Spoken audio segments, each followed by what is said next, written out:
Good morning guys, good morning. So yung road trip natin kahapon is General Nakar to Dingalan Aurora Trailhead. As you can see, ayan yung Dingalan Aurora sa taas oh. This one, Dingalan Aurora. Dito tayo sa baba. Dito tayo magmumula sa General Nakar. As you can see, the yellow line, yan yung mga active roads, active highways, yellow line.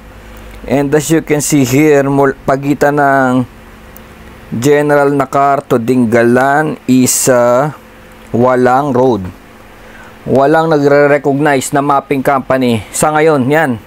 Hindi nila nire-recognize. Pag tinignan mo sa mga navigation, wala yan. Sabihin, no roads. Kahit mag-update ka pa. Kasi iba na ngayon eh. Ngayon, gusto nilang ilagay yung mga roads na talagang working. Hindi kagaya noon, pinaplano pa lang, kinakabit na sa mapa, di ba? Yung mga mapa noong 1980s, makikita mo may mga ruta na, pero plano pa lang yun. Planong roads pa lang yun, hindi pa talaga active.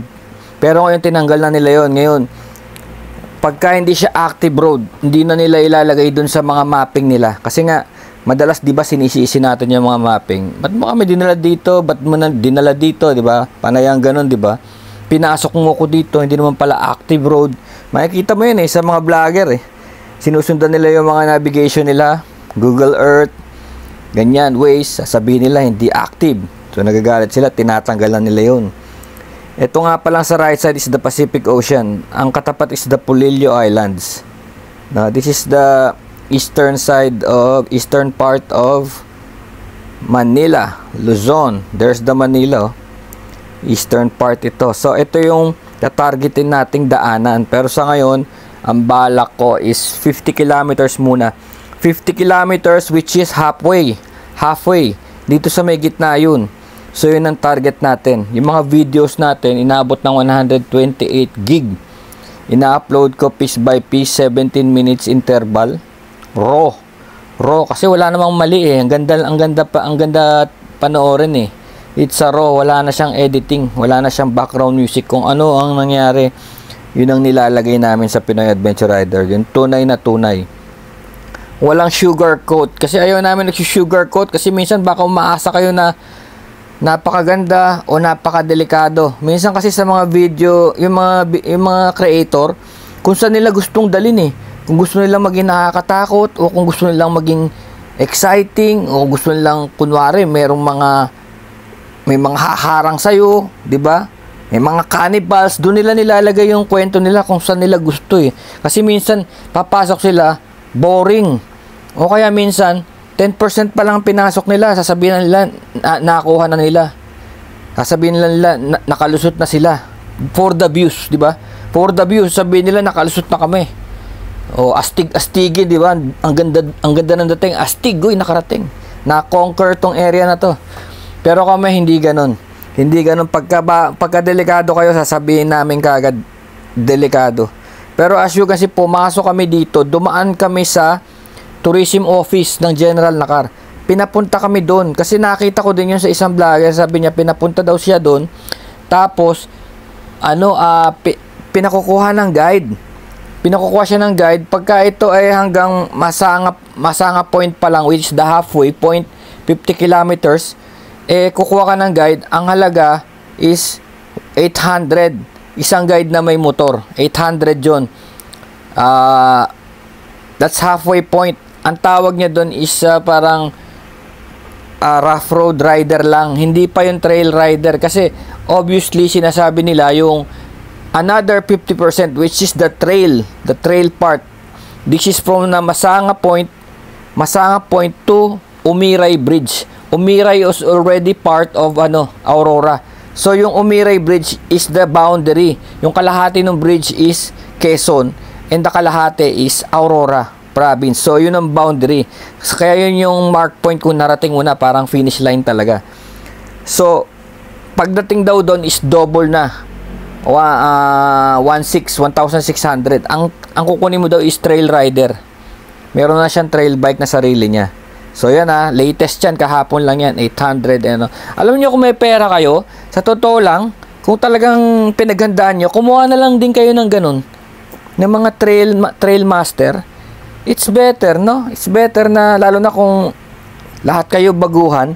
Kasi kami kami, yung kapatid ko biker, mountain biker. So sa community nila, alam na nila tong area na to. Ako naman, pinanood ko yung mga vloggers 2 months before. So 2 months ago, fresh na fresh yung mga vlogs, pinanood ko. Kaya alam ko na kung saan sila pumasok and everything. So hindi kami totally zero.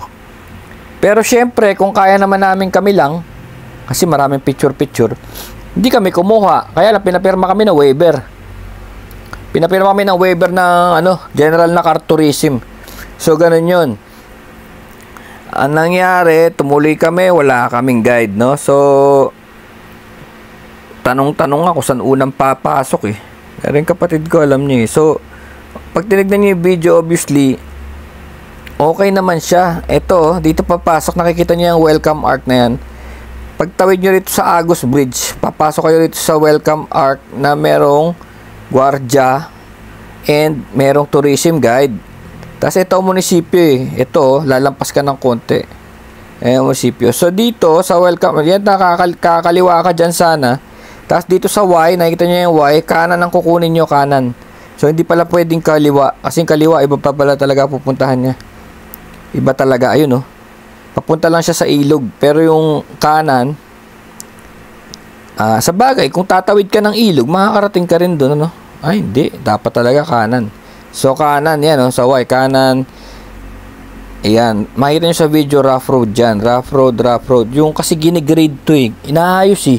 Inaayos na to. Ginagawa na talagang highway. Nga matatagalan pa to. Ginigrade siya, kaya may mga pebbles, no? May mga pebbles. Palagi yung pebbles galing din sa river, dinurog, tinapon dyan, no? Pero without those pebbles, tsaka umuulan, nako, yari ka dito. So, iba ang kondisyon nito kung umuulan o may bagyo, iba. Wala kang traction dito eh. Una-una, pebbles na, alam mo yung batong buhay, yung bilog. Nako, tatama ka dito. So, dinaanan namin to, itong jail nila. Tapos, pasok na pasok, ayan. Pasok kami. Ayan, dito kami pumasok, yan. Ayan, tapos ito yung first bridge crossing. Makikita nyo, yung unang video natin, first bridge crossing. Dito pa lang sa Ayodhya River, pwede na kayo maligo. Napakaganda, no? So, pinag-anuhin din namin to kung saan talaga pupunta tong kanan. So, wala rin palang pupuntahan.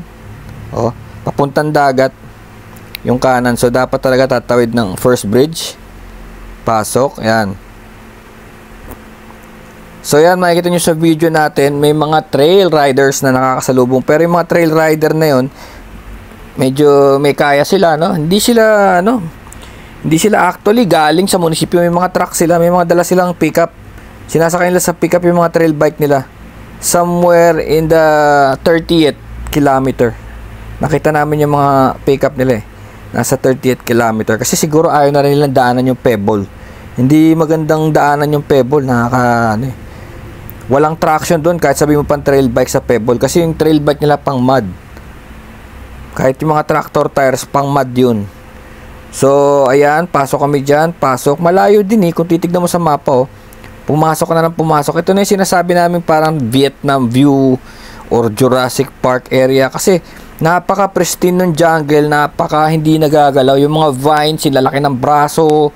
Parang kala mo si Tarzan bigla na lang lalabas. O si King Kong. Tapos ang daming coconuts. So, ayan, binutas talaga yung jungle na yan para magkaroon ng ng road, no? So, ayan. And nakikita nyo sa kanan is always the Pacific Ocean, no? So, nakikita nyo yung coastline na yan. That coastline is pristine. Wala pang resort, wala pang nothing talaga. Talagang para kang stranded on an island. Tapos, anytime na pumasok ka rito, pwede ka nang tumabi dyan. Tumabi and hindi pa siya pinasok ng commercial actually. Kaya maganda eh. Pwede ka tumabi dyan, mag-picnic ka na, maligo ka na. Yun nga lang, huwag kayong magkakalat sana, no? Huwag kayong magkakalat. Kundi mapapakita talaga sa mga tao dito na talagang mga city people ay polluters. Ayan, coastline na view dyan and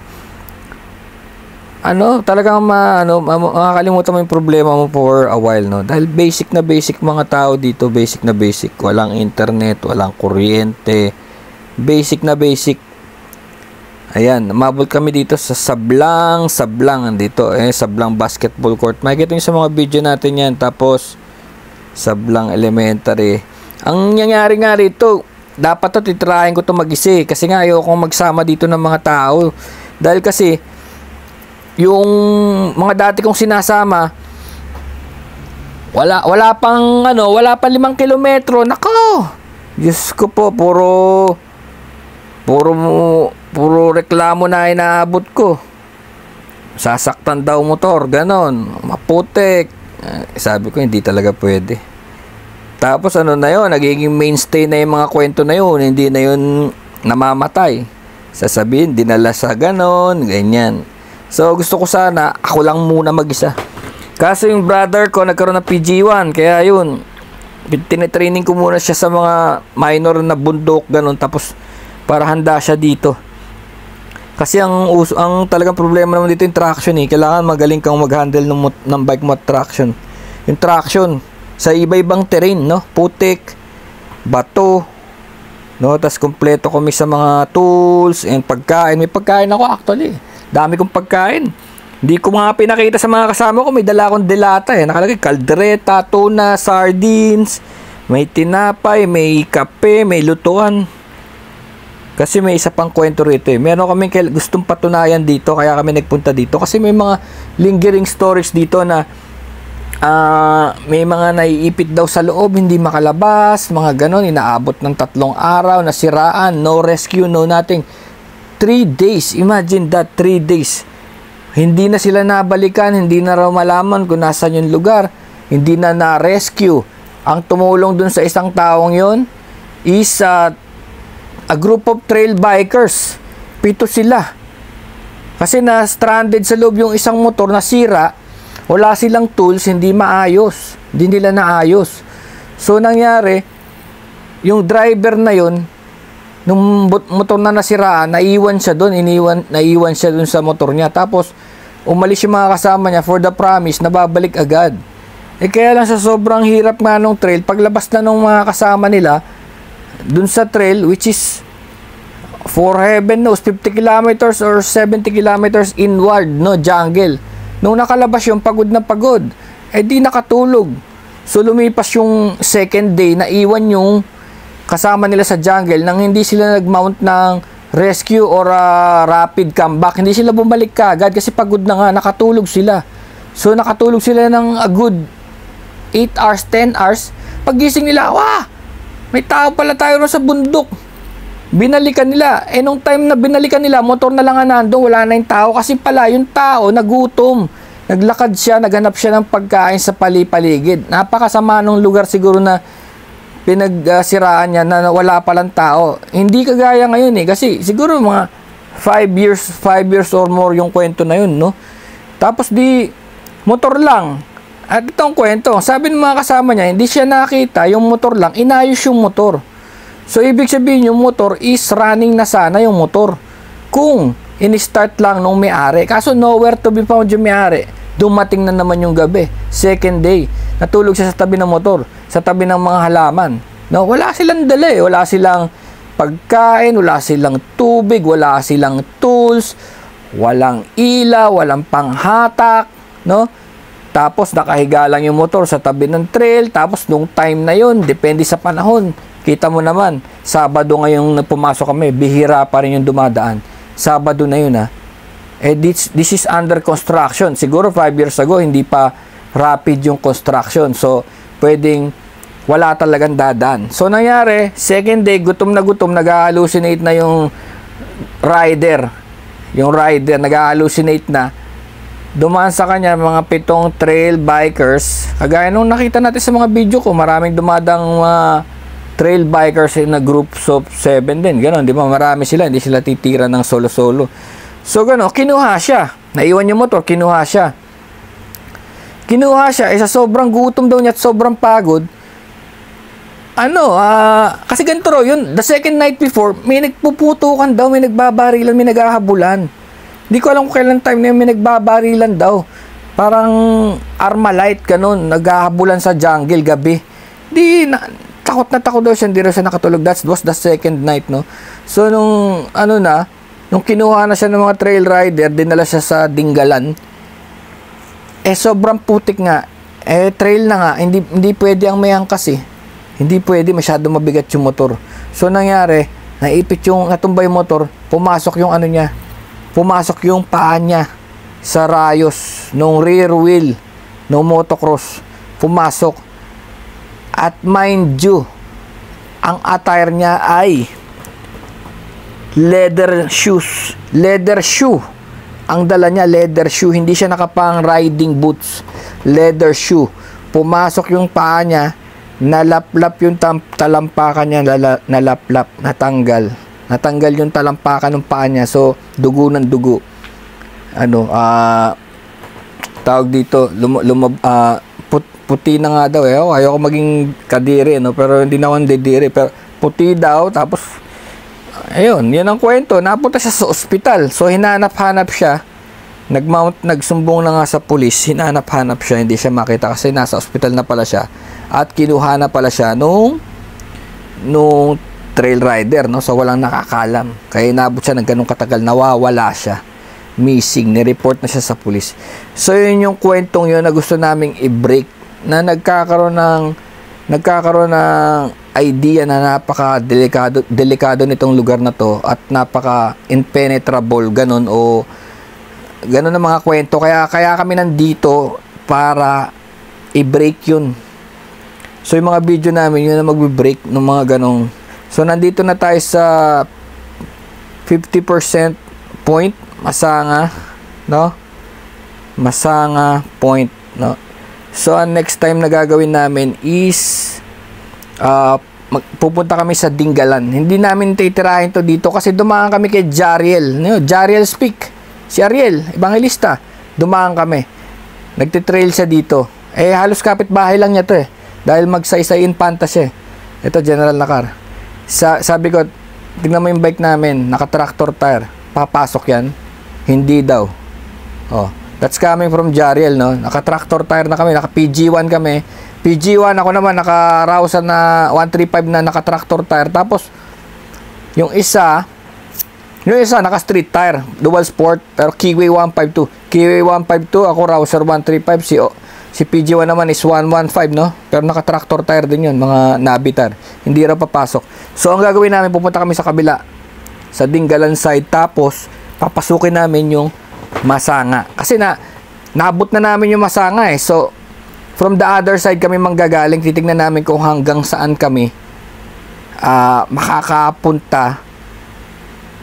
Tapos, atras na lang kami kung hindi talaga pwede.